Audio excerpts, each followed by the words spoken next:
In this video, I'm going to do a response to another video done by my friend Andrew Henderson of Nomad Capitalist and another YouTuber, Alex Hormozi. Two responses in one video. This should be fun.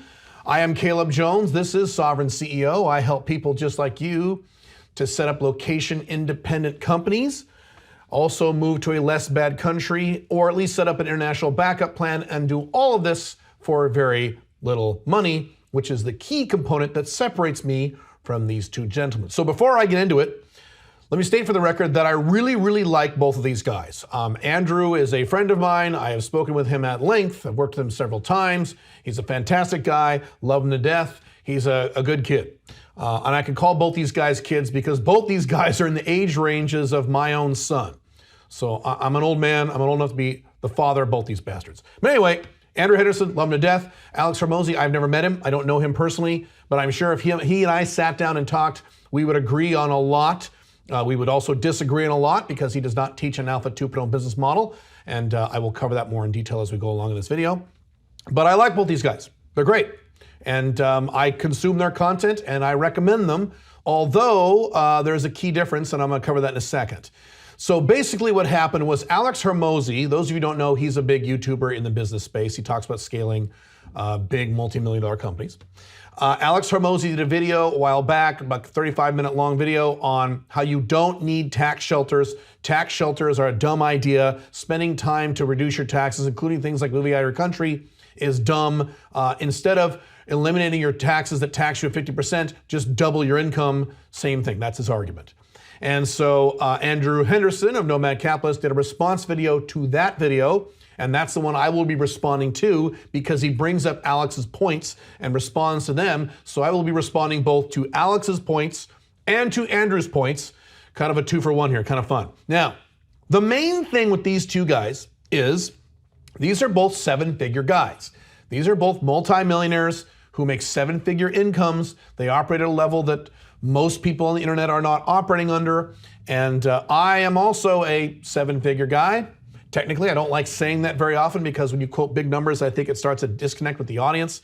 But technically it's true. And so I am uniquely qualified to comment on the topics of these two guys in terms of what they're talking about and the worlds in which they operate. And that is a key point with both these guys. They're both amazing. I recommend both their content. You should subscribe to Andrew Henderson. You should subscribe to Alex Hormozi. Fantastic content for both of them. Love both these guys to death.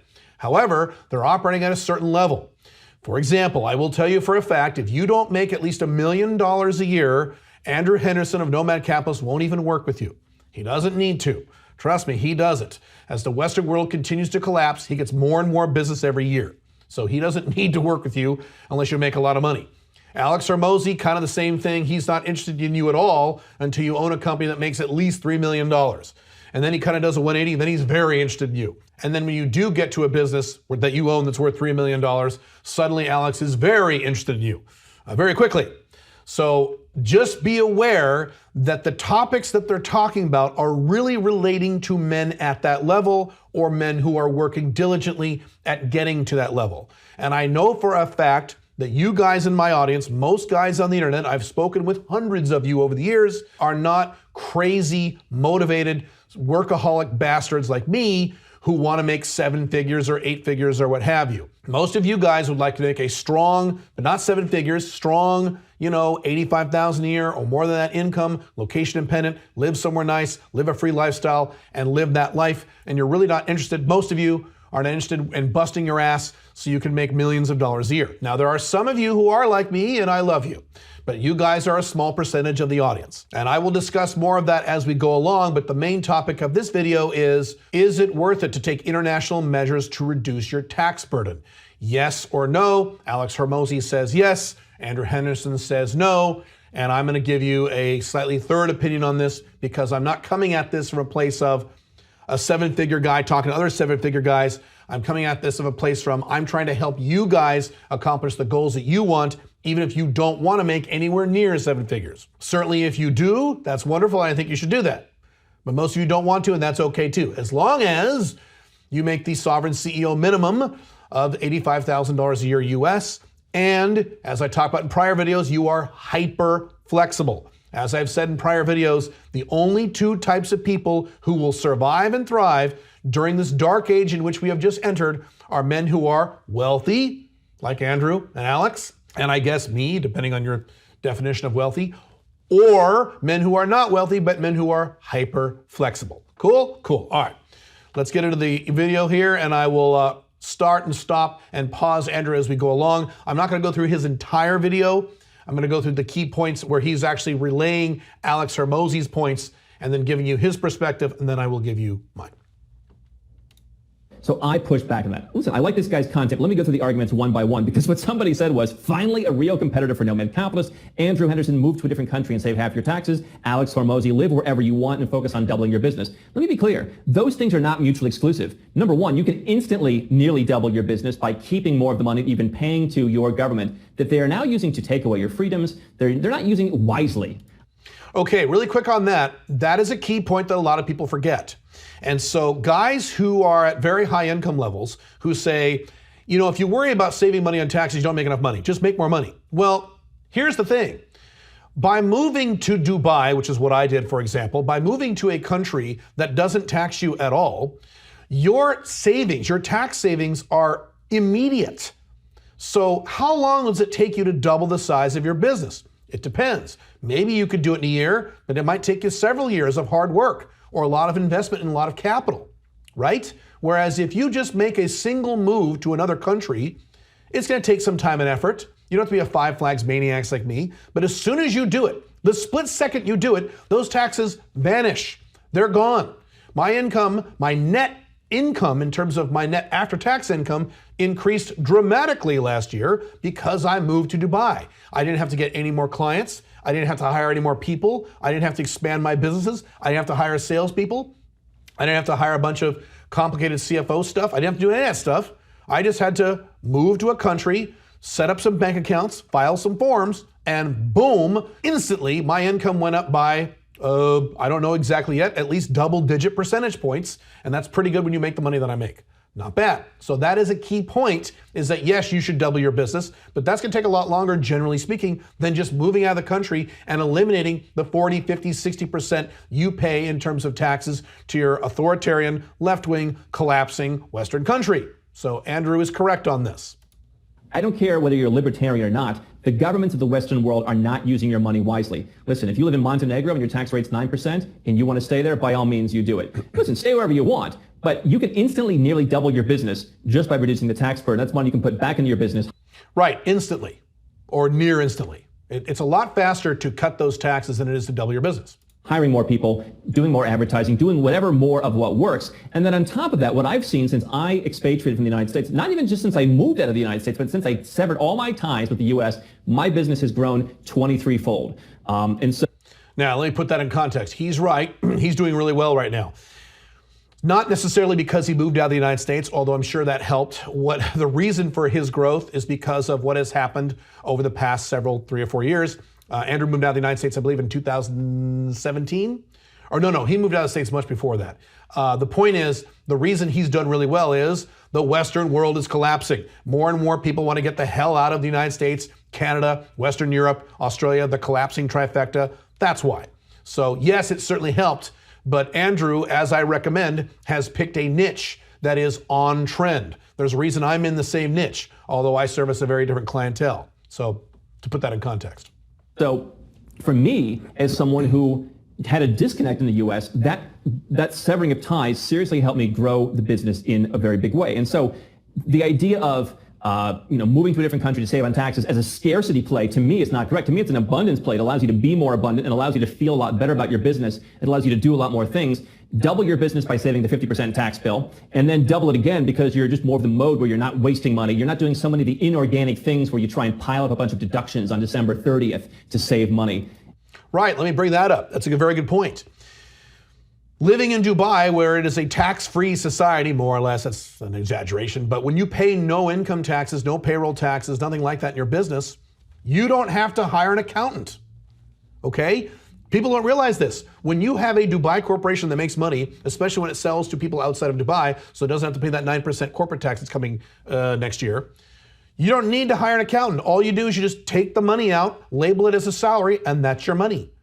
You don't have to figure out payroll. You don't have to hire an accountant. You don't have to hire a payroll person. You don't have to work with a workman's comp expert. You don't have to pay workman's comp to your state and government. All that bureaucracy and overhead and bullshit is gone.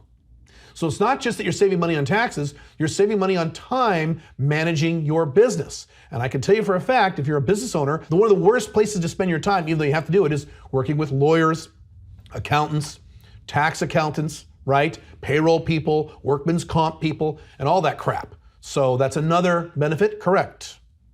And I think that those two can live hand in hand. So he says, don't worry about tips and tricks. He said 75 or 95% rather of the solutions are swampland and 5% is legit. I am the goody two shoes of the offshore industry, as people have accused me of being. And so, yeah, there has been a lot of tactics in the offshore industry that when I started this, I said, you're going to see my face, you're going to see my real name. I'm not using stock photos and made up names. Okay, so Alex Hormozi has a point. It is difficult to sort through the bullshit in terms of the legal ways in which to save money, either through tax shelters that are not international, just tax techniques and things like that, and certainly international techniques. I am regularly getting guys commenting on my comments or sending me DMs or emails saying things like, you don't have to put $5,000 into a Paraguayan bank if you have a college degree. It's not true. It's just not true. It's flat out not true. So the amount of, and I've seen this one several times, lots of different myths out there. So that is the challenge with this Five Flags stuff, is that there is a huge amount of misinformation on the internet, and you have to be very, very careful. You have to double, and the way I do this is that you double check with attorneys who are on the ground in those countries. So instead of taking your advice off random guys on Reddit or Facebook or what have you, or even YouTube, get that information if you want, but then take it to a qualified, very experienced immigration lawyer who works in that particular country and ask him or her or them and see what they tell you. And I agree it's a challenge. I agree it's a problem. It's been a problem for me. I've had to be very, very careful about this stuff. But it's not insurmountable. It's something you can do. He says tax shelters cost more than they save. Now, no one's really calling them tax shelters. That's something that usually the media or bitter ex-employees use to kind of attack people and play on emotions, even though 62% of Americans don't pay any federal income tax anymore. So whose tax shelter is it really? I could do a rant here and I won't. And this is about, and he's not exactly referring to this, but this is important. My dad, who is a lifelong Democrat, well, not lifelong, but most of his life, left-wing guy, not a hard left-wing guy, but a left-wing guy. When he was much younger and in the heat of building his business, he did nothing to save money on taxes, and he would regularly pay 50 to 60% of his take-home paycheck in the form of some kind of tax, when there's all kinds of things he could have done to reduce that legally as a business owner. And I would ask him, Dad, you know, you could do this and that and this and that and save a bunch of money on taxes. And he said, no, I want to pay my taxes. That's being a good American.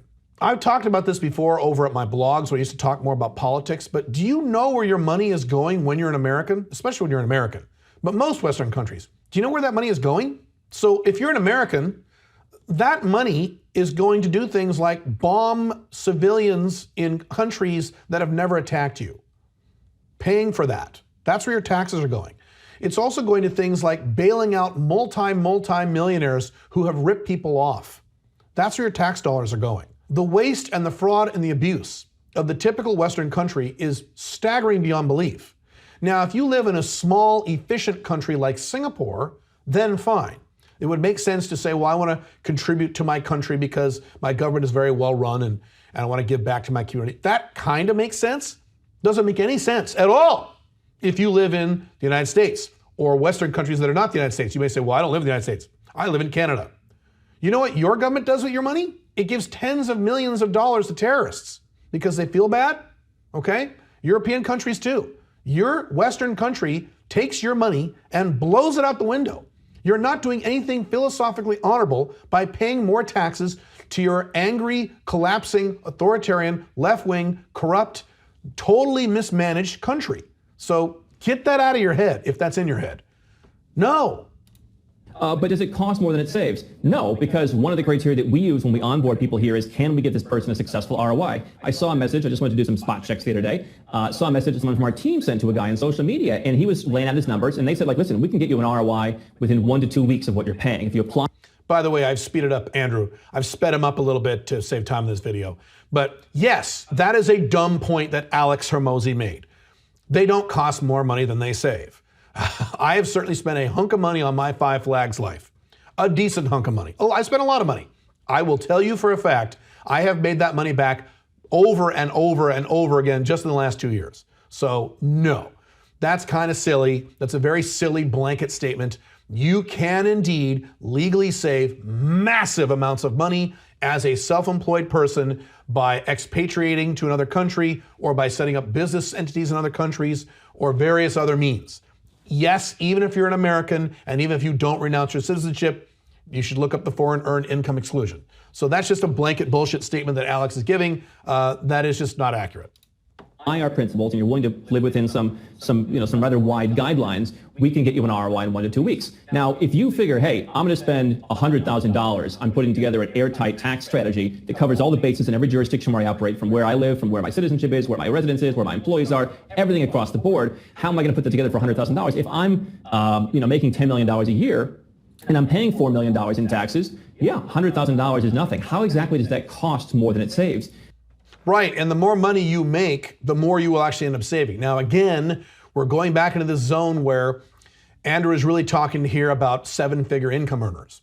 And so if you're not a seven-figure income earner, this is a little different. I have talked about how Five Flags, as I describe it, really only makes real sense. Doing the full Five Flags gamut, the full Five Flags model of everything, of all Five Flags, really only makes sense for guys who are making at least $200,000 a year, at least.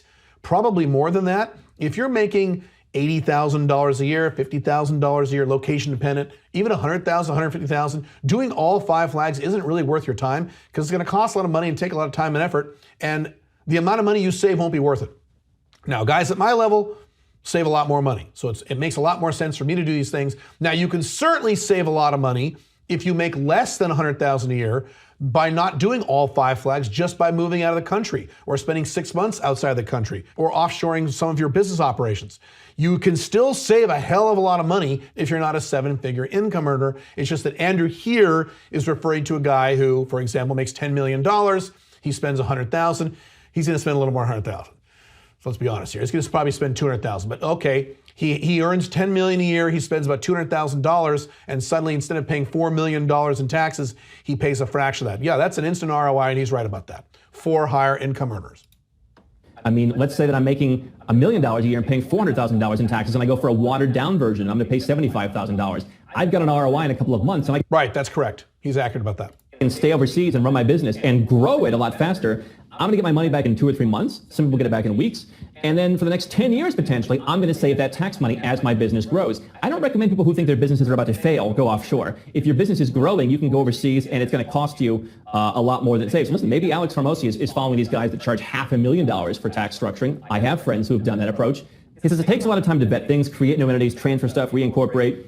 Listen, sure. I mean, the more complicated your business is, yes, that's true, but that doesn't matter if you get an instant ROI. It just doesn't matter. I mean, I had to put in some time and effort moving stuff offshore and, moving out of the country, and I was a maniac about this. I got, 5 residencies in four or five residencies in 1 year. So I'd traveled all over the world during cerveza sickness. So I was a maniac with this stuff. But if all I had done was just move to Dubai and offshore my stuff and that's it, it really wasn't a big deal in terms of the amount of money I save, and not to mention lifestyle gains, which is off topic for this video, but there's a factor there too. But anyway. Yeah, you might have IP. You might have to get valuations of your business. You might have to move it. You might have to relocate employees or set up ring fence employees. And there's so many things you could do, which is why I've always said, and I have no interest in saying it, because if you're starting up a business, you're probably not going to be our client. So let me discuss that really quick.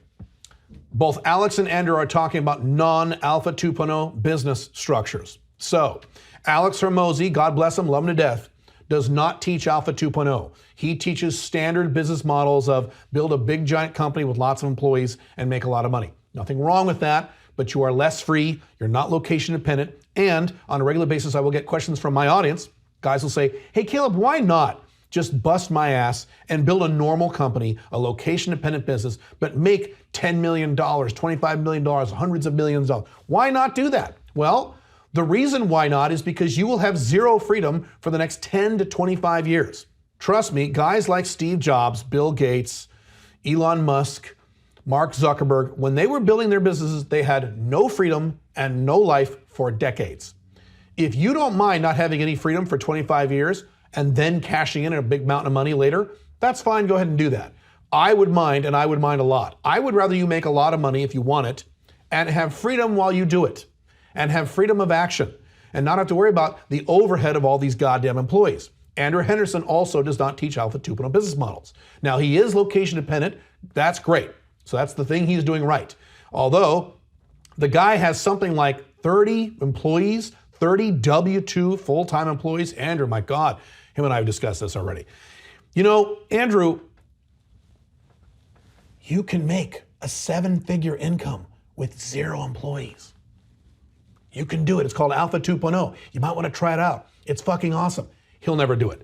I have a staff of about 17 people, but none of them are employees. They're all contractors, and only, let's see, 2 or 3 of those people work more than 30 hours a week. So I have far less infrastructure than Andrew does.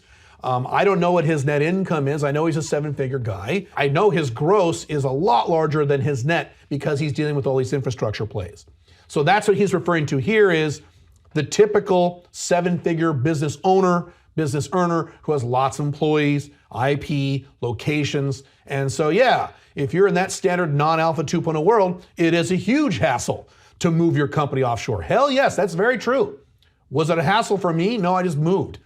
I just filed some paperwork and went to a few banks and signed some papers and transferred some money and moved, and I was there. Done, because I have no infrastructure, even though I make pretty good money. Right? I mean, we take people who have a certain level of income, a certain net worth. So unless it's like your next business after you just sold one, you're probably not going to be our client. But I've said never. Right, again, you need to be making 7 figures to work with Andrew. The next argument is there's lots of travel. And so he gave the example of a friend who travels back and forth from Puerto Rico. And listen, my approach is if you choose a lifestyle that you like, right? The point that's correct is you're not really going to live in the United States and execute an offshore strategy. For asset protection, possibly. For tax reduction, not really. And so what a lot of Americans do is they feel like it's like a baby step to go to Puerto Rico. And I'm all for that, especially Americans who have a lot of capital gains, a lot of passive income. That's going to be oftentimes their best option. Not tax advice, just what I've seen in my past experiences. But if you're an entrepreneur who's generating active income, you can also move to anywhere else in the world. You can do as I've done historically, and you can be totally nomadic. You can do as I do now and spread your time between different countries. You can live in one tax-friendly country all year round. You don't have to be going back and forth. And so my suggestion when I say go where you're treated best is it's not go where you can avoid taxes by living in a place that you hate. It's figuring out where it is that you like living. And so many Americans don't understand you can still substantially reduce your tax bill by moving offshore. I don't care how big your business is. There are ways to do it, potentially for some people all the way to zero. For others. Okay, so I basically agree with what Andrew is saying here. Let me put a different spin on it. So I have had guys tell me, I hate traveling. I visited some other countries once and they were terrible. Americans in particular.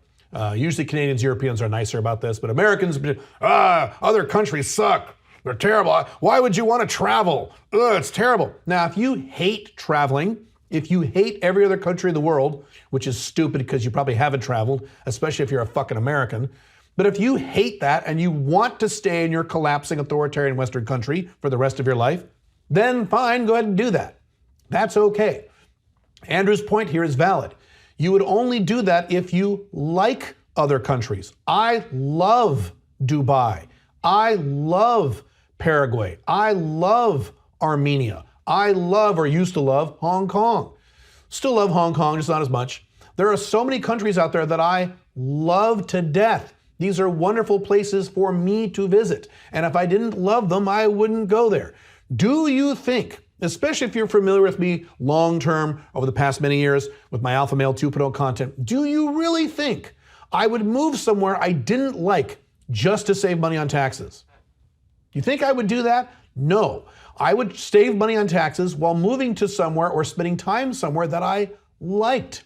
So saying there's a lot of travel, that is coming from someone who doesn't like to travel. And if you don't like to travel, then don't travel. If you love your collapsing authoritarian Western country, then stay there. That is okay. Also, Andrew just mentioned this, You don't have to travel around like maniacs like me and Andrew do. You don't have to do that. You could pick one country that you like as much or more than your collapsing authoritarian left-wing Western country and just stay there. Stay there 12 months out of the year. That is perfectly fine. I've said this many times. I've talked about this in my blogs and my videos. There's different levels to an international lifestyle. One is, nomadic travel. You're constantly going all over the place.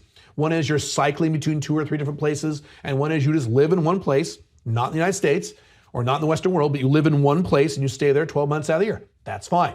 So that's kind of a BS excuse. That's not true. It's not a BS excuse. It only applies to certain people. If you hate traveling, then don't travel. To relatively low rates, far less than you'd pay in the United States. But Americans think I have to go to Puerto Rico. That's the only option. That is an option. That's not the only option. And why don't you just choose a place that you want to live? I think that some of these guys think that people like me are like leaving because we have no choice. And when the reality is, back in 2008, 2009, I was thinking about, I want to live in other countries. And like many people in their early 20s, mid 20s, it was, the girls in Europe seem to like me more, and I get along with them a lot better. Let me go live somewhere else where I feel like my entrepreneurship is valued, people understand me more. And so then it started to cause the questions of, well, wait a second, I am paying a lot of taxes here. What can I do if I'm living overseas to reduce those taxes? And I kind of figured it out. But the goal wasn't to move for the tax savings. The tax savings came afterwards, right? Now, I'm not like Andrew. My goal was to save money on taxes. That is why I moved. Now, I moved out of the United States for many reasons, about 6 or 7 reasons. And reason number 1, top of the list by far, was taxes. But there are other reasons that people don't factor into these decisions, is quality of life. I live a far higher quality of life living in Dubai than when I used to be living where I am right now in the Portland, Oregon area. I just came back from I'm in Portland right now temporarily to get my wife out of Portland and get her to Dubai. I was just literally 3 hours ago, I was in a Starbucks meeting with someone, business associate. And in this Starbucks, and this was a nice Starbucks in a nice upscale part of town. This wasn't in the slums. This was a nice fancy Starbucks in a very nice fancy part of town. And in this Starbucks was a big fat homeless woman who was ranting and screaming to herself, digging through all the garbage cans in the Starbucks, and the Starbucks employees didn't do anything about it. They just let her do this. And she would rant and scream by herself. She would just kind of make this circuit. There were like 3 trash cans. And during the whole time I was there about an hour and a half. She would hit every trash can over and over again. Then eventually she'd get bored of doing that and go over and harass some of the customers. At one point she harassed a guy. He finally got up and left, and she sat in his desk. I live a far higher quality of life in Dubai than I do in the collapsing Western world. The weather is better. The people are nicer. Yes, the women are hotter in most cases. Andrew's right about European women, or at least Eastern European women, I should say. There are so many other benefits you get besides just saving money on taxes. You can't just isolate that one benefit or detriment in terms of tax savings. You have to look at the entire picture. And the entire picture looks really good. And as the Western world continues to collapse, it's going to look even better and better and better. Now, there's not a lot of business in telling people how to move to Europe to meet nicer girls. That's why that's not my business. But, he's married. It's not all of us are like, I got to go somewhere else. Some of us are, I don't care if I can spend 30 days in the U.S. and still not pay. I don't want to go to the U.S. Hell yes. His argument is there's a lot of people talking about they miss stuff. You're going to miss out on someone's birthday party or a wedding. You can set up a tax strategy as an American or anybody else, and you can go back for weddings. You can go back for the birth of your sister's child. You can go back for whatever else. Now, I've advised people, and by the way, after all my years of doing this, I have convinced some of my family and friends to move at least part-time outside of their country, and they love it. They saw me doing it. They wouldn't have done it before, but now they saw me successfully doing it, so now they do it. So let me describe to you what I'm doing this year to this point. Oh, you might miss your sister's wedding, and you might miss this and miss that. What I'm doing right now is I'm spending 80 days approximately in the United States at the very beginning of the year. There is a maximum limit of the amount of days I can spend in the United States as of now, and I don't care. I'd rather not come back to the United States at all, but whatever, side point. So what I'm doing is I'm sucking up 80 of those days right now, which means I have another, 30 days that I can spend in the United States for the rest of the year. Did I do that math correctly? Yes, I did. So I didn't go to college, can you tell? So what I have done is now I have a bank of 30 days that I can use for the rest of the year. So if something happens where I do need to come back to the United States, if there's a wedding, if there's a death in the family, if there's some kind of event that comes up that I need to come back to the United States for, I can still do that while still maintaining my tax savings. It's not bad. It's not like you can never go to your country ever again. Now, again, if you're saying, well, I don't want to travel back and forth, then again, I already addressed that. The point is that if you sit down and do some pre-planning once a year, you can figure out how to do this stuff. This should not be an excuse for you unless, again, you're a person who hates being on a plane and hates traveling. Then, of course, you wouldn't do this at all. Another thing he says was most of the big tips and tricks get unwound in years because the IRS is 3 to 5 years behind. I do agree with that. The IRS is often 3 to 5 years behind, but here's what you don't do. You don't do weird stuff. You don't set up these weird structures. This is not my advice, but I did have one of our tax guys say, yeah, Malta pension plan that's so in vogue. I don't really like it. Not tax advice, just saying that someone told me anecdotally. Don't do weird stuff. But you know what's pretty plain vanilla? Is changing your tax home if you're not an American, or using some of the tax exclusions and exemptions as an American to go overseas. The stuff we do here is pretty vanilla, quite frankly. Right, don't do weird shit. And again, you verify this with multiple attorneys, multiple accountants. It's not that difficult. If you have an attorney on the ground in a target country, plus an attorney in your home country, plus maybe one more or two more tax accountants, all you need to do is run it past these people, and they'll tell you, it's a little iffy. What Alex Hormozi is saying is that you could get away with it for 3 to 5 years and then be in trouble. Right, so don't do anything super weird. And I don't know what else to say about that. That's accurate. It also says tax shelters decrease your net worth. I don't entirely understand that argument, but for me, again, the argument is I'm more motivated being able to keep more of my own money.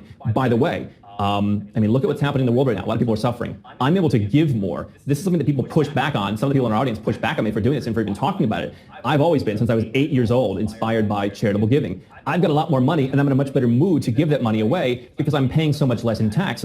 Okay, Andrew really isn't addressing Alex's point here for some reason. Alex Hormozi, again, is coming from the standpoint of you own a big company, 8, 9-figure company with 30 employees, 100 employees, 1,000 employees, and you have to build these giant tax structures that will cost you a lot of money. Right, that is correct. When you're at that level, that can happen sometimes. I work with guys at that level in my consulting practice, and I have worked with people at that level. And yeah, it gets really complicated. That's why I don't teach that model.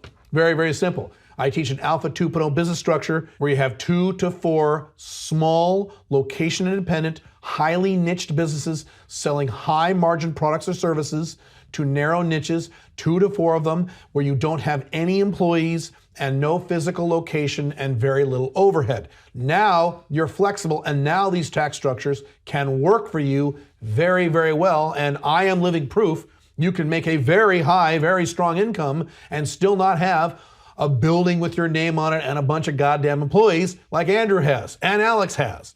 Now again, I'm not taking away from either of these people. Alex Hormozi makes a lot more money than me. We'll say it for the record. He makes a lot more money than I do. True, accurate.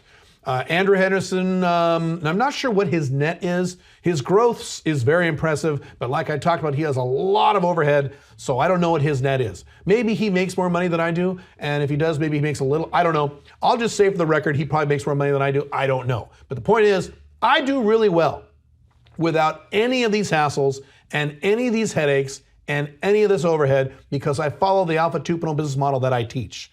As always, I practice what I preach.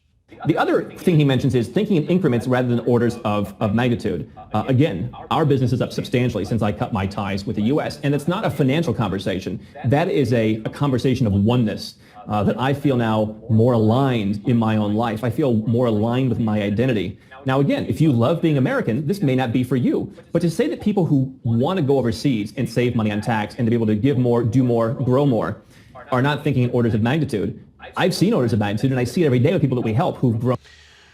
So I don't quite agree with Andrew here. He is making more of an emotional argument, and I tend not to do that. What Alex Hormozi is saying that you're thinking small. If you're looking at your business and your income, and the first thought is, I need to save money on taxes. You're thinking small, you're thinking incrementally, whereas you should be thinking in exponential terms. How do I double, triple, quadruple, 10x, 20x my business? A very Grant Cardone. Grant Cardone would say, why are you worried about taxes? 10x your business, man. Yes, I don't disagree. If you have those objectives, I have objectives like that, then do that.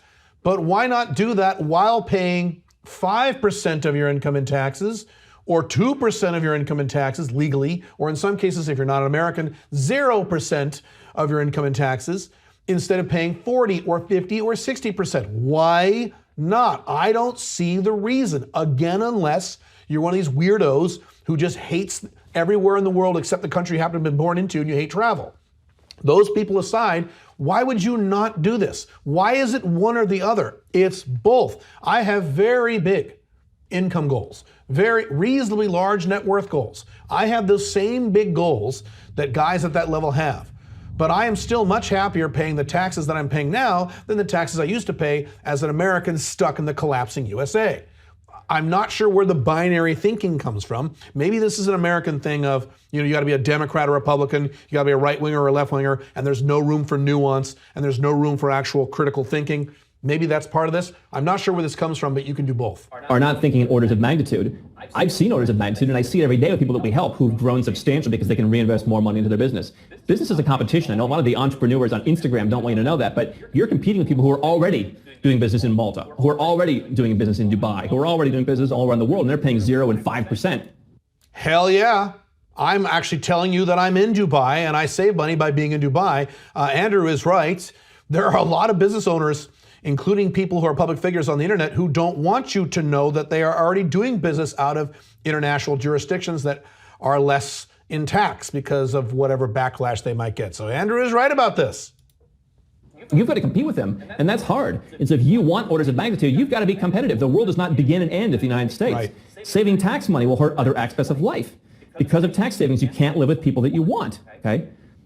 Again, a lot of my friends in the U.S. Did not live where I lived in the U.S. I lived in Arizona when I was an adult.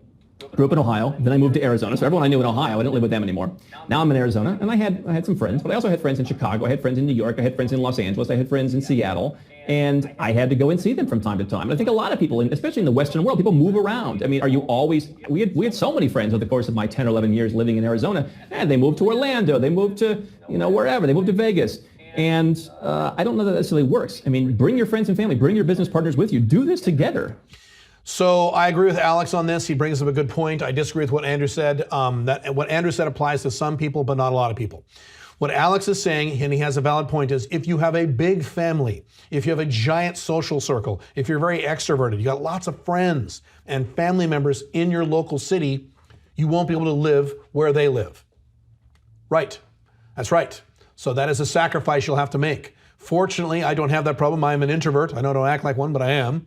So I didn't really give a shit. And I'm not someone who's really into my extended family or my family, so I didn't really care. And fortunately, my wife is an extrovert, but her social circle isn't gigantic or local to the Portland area. So fortunately, that wasn't a huge issue for her. But Alex Hormozi makes a valid point. This is one of the first valid points he's made in this discussion, is that yes, if you have a very tight-knit social circle or family circle in your local city, if you move out of the country, you're going to have to do that and not see them as often. It may not be as simple as Andrew is saying here, where, hey, just move them too. Move all your friends and move your mom. And again, wealthy people like Andrew can maybe do that, maybe if these people are willing, but often that's not an option. So that is a valid excuse, and that is something you have to consider if that's you. If you're a real extroverted dude with a large circle of people and friends in your family, you have to make some decisions about that. That's accurate.